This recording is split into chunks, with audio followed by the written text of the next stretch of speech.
নমস্কাৰ মৰমৰ ছাত্ৰ ছাত্ৰীসকল মোৰ ইউটিউব চেনেল এডুকেটামলৈ তোমালোকক স্বাগতম জনাইছো। আজিৰ ভিডিঅ'টিত আমি তোমালোকৰ ক্লাছ 10ৰ হিন্দী ইলেক্টিভৰ যেটো 5 নম্বৰ লেসন আছে ৰবীন্দ্ৰনাথ ঠাকুৰে লিখা সড়ক কি বাত তাৰ সেকেন্ড পাৰ্টটো আলোচনা কৰিম। ফাৰ্স্ট পাৰ্টটোত মই 1, 2 আৰু 3 নম্বৰ অভ্যাসমালাৰ 1, 2 আৰু 3 নম্বৰ প্ৰশ্নৰ উত্তৰখিনি আলোচনা কৰি থৈ দিছো। যদি তোমালোকে ভিডিঅ'টো চোৱা নাই ভিডিঅ'টো চাই লবা।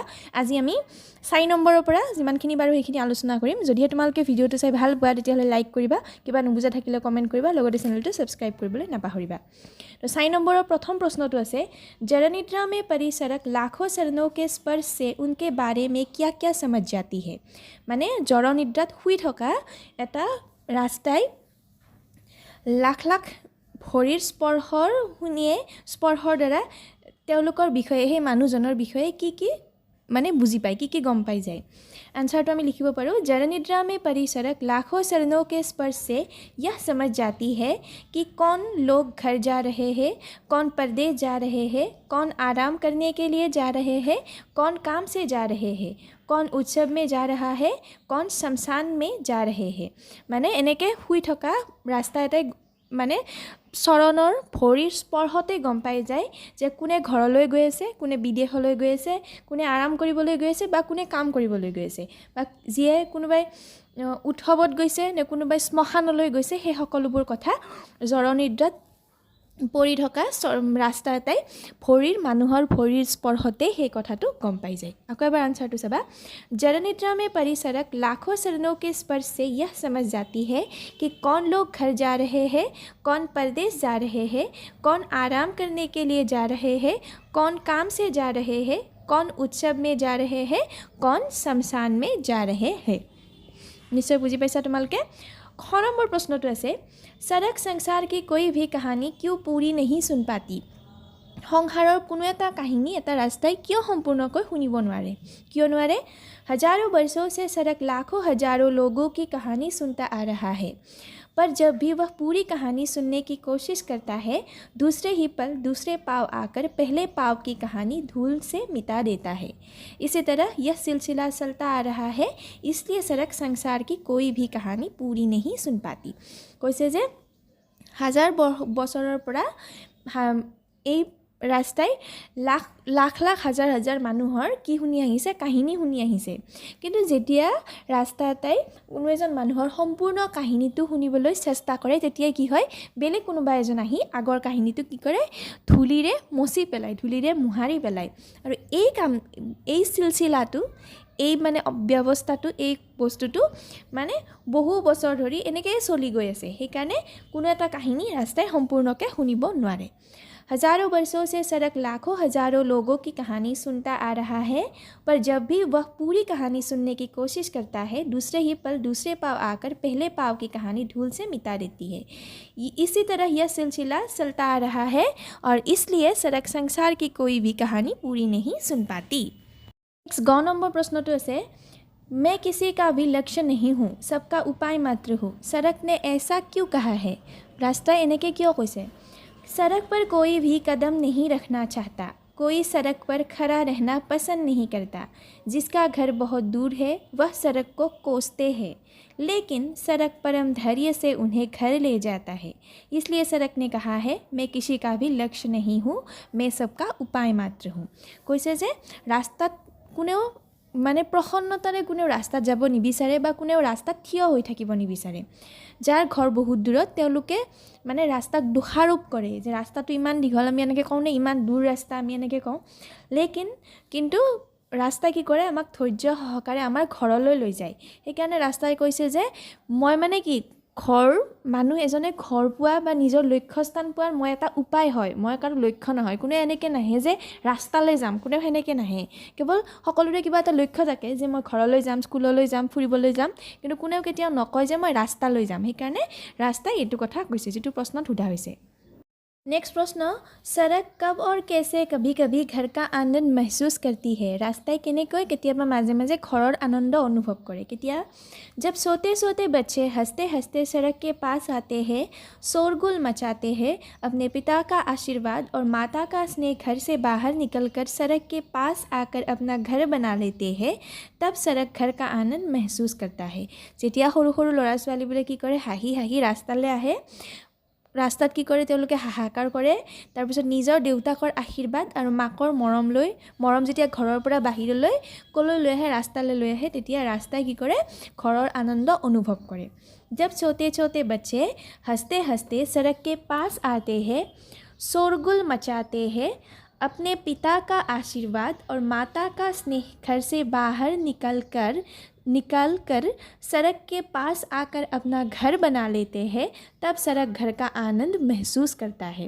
যেতিয়া সৰু ল'ৰা ছোৱালীবিলাকে হাঁহি হাঁহি ৰাস্তালৈ আহে, ৰাস্তাত হাহাকাৰ কৰে, দেউতাকৰ আশীৰ্বাদ মাকৰ মৰম লৈ যেতিয়া তেওঁলোক আগুৱাই আহে, তেতিয়া ৰাস্তাই ঘৰৰ আনন্দ কি কৰে, অনুভৱ কৰিবলৈ লয়। नेक्स्ट प्रश्न 9 नंबर तो है, सड़क अपने ऊपर से नियमित रूप से चलने वालों की प्रतीक्षा क्यों करती है? रास्तार ऊपर सदाय नियमित रूपत जोৱা মানুহবিলাকলৈ কিয় অপেক্ষা কৰি থাকে? आंसर आमी लिखिब पारों, प्रतिदिन नियमित रूप से जो सड़क के ऊपर से चलते हैं उन्हें सड़क अच्छी तरह पहचानती है। नियमित रूपत माने प्रतिदिने जिবিলাক মানুহ रास्तार ऊपरेৰে যায় সেইবিলাকক रास्ताय की करे चिनी पाए।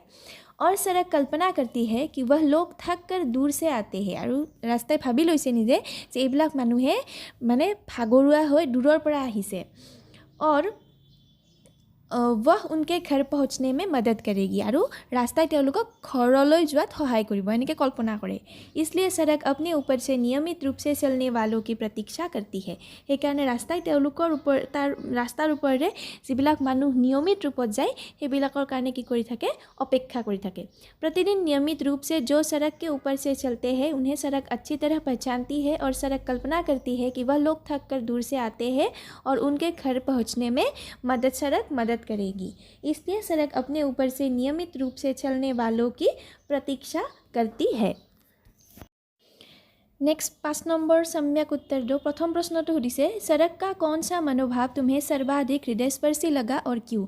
रास्तार कोनটো मनोभावे तुम्हार अंतर छुईছে और क्यों? हृदयस्पर्शी कोनটো? आंसर तो लिखिब पारों, सड़क ने कहा है कि सोते सोते कोमल पाँव यानी सोते बच्चों के पाँव जब सड़क के ऊपर से चले जाते हैं, तब सड़क अपने को बड़ी कठिन अनुभव करती है। मालूम होता है कि उनके पाँव में लगती होगी, और उस समय सड़क कुसुम कली की तरह कोमल हो जाना चाहती है। रास्ताय কৈছে যে যেতিয়া সৰু ল'ৰা ছোৱালীবোৰে মোৰ ওপৰেৰে পাৰ হৈ যায় তেতিয়া মোৰ এনেকুৱা লাগে যে তেওঁলোকৰ ভৰিত দুখ পাইছে, তেতিয়া মই নিজকে বহুত কঠিন অনুভৱ কৰোঁ, মানে মই বহুত কঠিন হয়, আৰু তেওঁলোকে মোৰ ওপৰেৰে খোজকাঢ়ি যোৱাত চাগে নিশ্চয় ভৰিত তেওঁলোকে দুখ পাইছে, আৰু সেইটো সময়ত মোৰ কি হ'বলৈ মন যায়, ফুলৰ নিচিনা কোমল হৈ যাবলৈ মন যায়। ফুল যিমান কোমল, যাতে সৰু ল'ৰা ছোৱালীবিলাকে দুখ নাপায়, ভৰিত আঘাত নাপায়, সেইটো কাৰণে মোৰ ফুলৰ নিচিনা কোমল হৈ যাবলৈ মন যায়। मुझे सड़क का यह मनोभाव सर्वाधिक हृदयस्पर्शी लगा क्योंकि इसके जरिए रविंद्रनाथ ठाकुर जी ने सड़क जैसी एक जड़ वस्तु की तुलना मनुष्य से किया है, जो मनुष्य की तरह सुख दुख का अनुभव कर सकती है, जिसके हृदय में दूसरों के प्रति प्यार सहानुभूति आदि है। सुधिছে যে কোনটো তোমাৰ মনোভাৱ হৃদয়স্পৰ্শী বা কোনটোৱে তোমাৰ অন্তৰ চুইছে আৰু কিয়টোৰ উত্তৰটো আমি লিখিছোঁ কি, মোৰ ৰাস্তাৰ এই মনোভাৱটো সকলোতকৈ বেছি ভাল লাগিছে যে সৰু ল'ৰা ছোৱালীবিলাকে মোৰ ওপৰেৰে খোজকাঢ়ি গ'লে চাগে দুখ পায় বা আঘাত পায়, সেইকাৰণে মোৰ ফুলৰ নিচিনা কোমল হৈ যাবলৈ মন যায়। কিয় ভাল লাগিছে? কাৰণ ৰবীন্দ্ৰনাথ ঠাকুৰে এই মনোভাৱটোৰে মানে এই কথাখিনিৰে ৰাস্তাৰ নিচিনা জড় বস্তু এটাৰ তুলনা কাৰ লগত কৰিছে? মানুহৰ লগত কৰিছে, যাৰ কি আছে মানুহৰ নিচিনাকৈ সুখ দুখ আছে, যাৰ আনৰ প্ৰতি কি আছে? প্ৰেম আছে, সহানুভূতি আদি আছে। मुझे सड़क का यह मनोभाव सर्वाधिक हृदयस्पर्शी लगा क्योंकि इसके जरिए रविंद्रनाथ ठाकुर जी ने सड़क जैसी एक जड़ वस्तु की तुलना मनुष्य से किया है, जो मनुष्य की तरह सुख दुख का अनुभव कर सकती है, जिसके हृदय में दूसरों के प्रति प्यार सहानुभूति आदि है। सड़क ने अपने बारे में जो कुछ कहा है उसे संक्षेप में प्रस्तुत करो।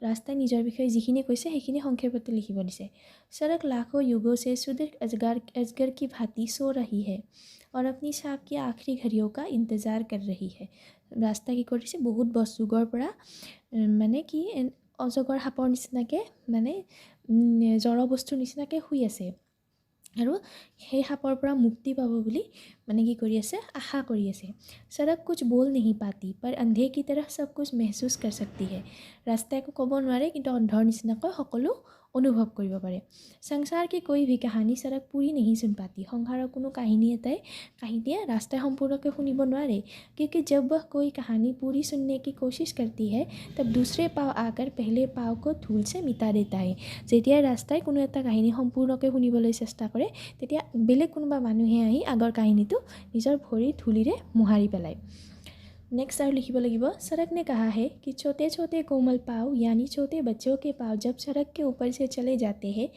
तब सड़क अपने को बड़ी कठिन अनुभव करती है যেতিয়া সৰু ল'ৰা ছোৱালীবিলাকে ৰাস্তাত খোজ দিয়ে তেতিয়া ৰাস্তাই নিজকে বহুত কঠিন অনুভৱ কৰে मालूम होता है कि उनके पाँव में लगती होगी और এনেকুৱা লাগে যে তেওঁলোকে চাগে ভৰিত দুখ পাইছে और उस समय सड़क कुसुम कोमल की कली की तरह कोमल हो जाना चाहती আৰু সেইখিনি সময়তে ৰাস্তাই কোমল ফুলৰ নিচিনাকৈ কোমল হৈ যাবলৈ বিচাৰে আজিলৈ ভিডিঅ'টো এইখিনিয়ে বেছি দীঘল কৰা নাই মই আৰু ব্যাখ্যাখিনি আৰু এটা প্ৰশ্ন বাকী আছে সেইখিনি মই নেক্সট ভিডিঅ'ত দিবলৈ চেষ্টা কৰিম যদি তোমালোকে ভিডিঅ'টো চাই ভাল পাইছা তেতিয়াহ'লে লাইক কৰিবা কিবা নুবুজা থাকিলে কমেণ্ট বক্সত কমেণ্ট কৰি সুধিব পাৰিবা আৰু লগতে মোৰ চেনেলটো ছাবস্ক্ৰাইব কৰিবলৈ নাপাহৰিবা ধন্যবাদ